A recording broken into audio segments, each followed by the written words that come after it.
Hey everybody, it's Mitch here from the Board Game Barbecue. Back again today to do a game review for you. Today we will be looking at Machi Koro2. That's the one. We've had a couple of plays of this, so we're going to let you know what it's all about. Enjoy!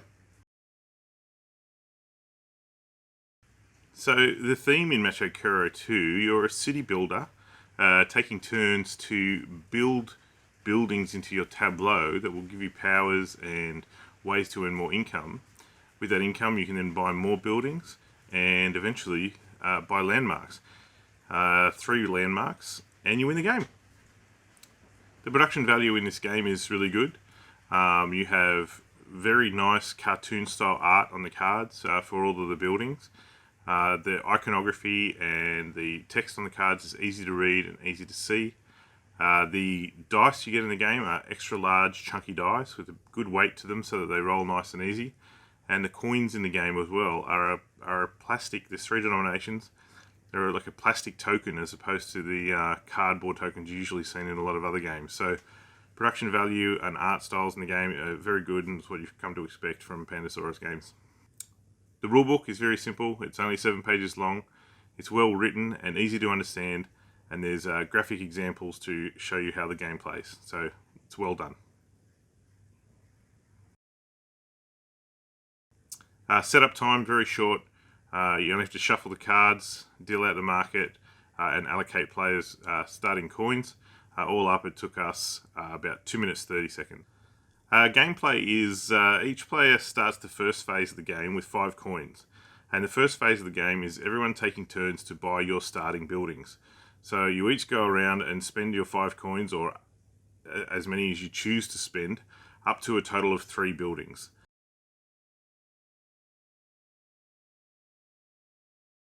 Once you've done that first phase of the game, you then start the normal play phase of the game, where in turn order, you take turns rolling the dice. The numbers that come up on those dice activate certain cards within your tableau, and sometimes those will activate when it's not even your turn. So you're still engaged when it's not your turn, based on the other person's rolls.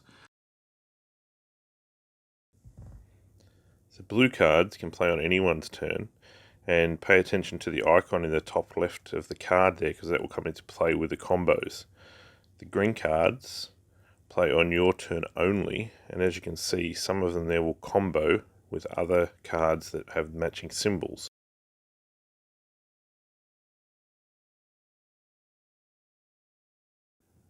The purple cards activate on your turn only, and they are for when other people visit your establishments. That's the theme of that, so that's the purple.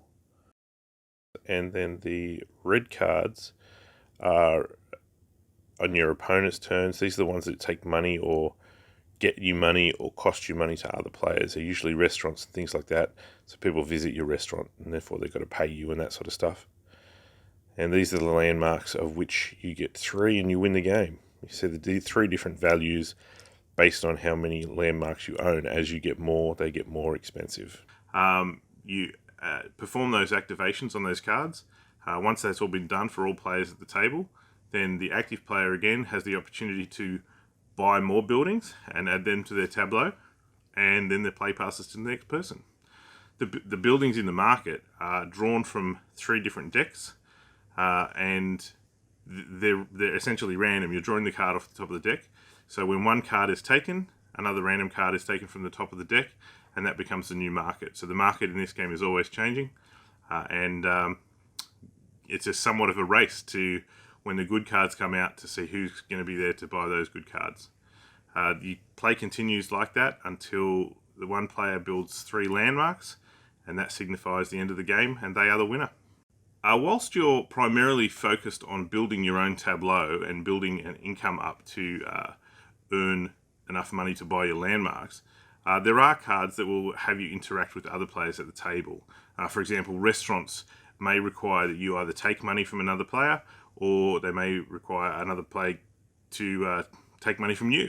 So it's an interesting mechanic that I think is in there as required, because without it, people would just build up their money and off they go to buy a landmark. So it's the way that you utilize strategy within the game to ensure that people are kept in check and that they can't just, as I say, win the game without intervention. So as much as you're focused on building your own tableau and trying to get your own money to build up those landmarks, you're also keeping an eye on the amount of money other people have and ways to reduce that income from them so that they can't go ahead and build those landmarks first. As far as complexity goes, Machi Koro2 is a lightweight, low complexity game. Tableau builder, dice chucker. I would say, it's probably a good family game, suitable for children as well. The box says, I think, 10 and up, but I could easily say that you could play with younger kids than that. Probably as young as 5 and up, if they were able to read the cards or could get some help with reading the instructions on the cards. It's also a game that I would consider to be a good game for introducing new people to the hobby who maybe aren't familiar with modern board games. So it fits right squarely in that gateway game sort of category. Duration-wise, the times we've played, the games have run between about 20 to 45, 50 minutes.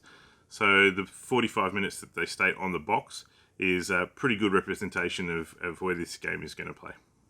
In summary, Machi Koro2 is a fun dice chucking tableau building game, good for entry level people or families and with younger kids. So if that fits where you're at and that's the type of thing you're looking for, by all means check it out. It's a great game.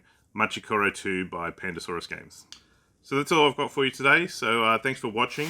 Don't forget we are a podcast as well. So check out Board Game Barbecue on your favourite podcasting app.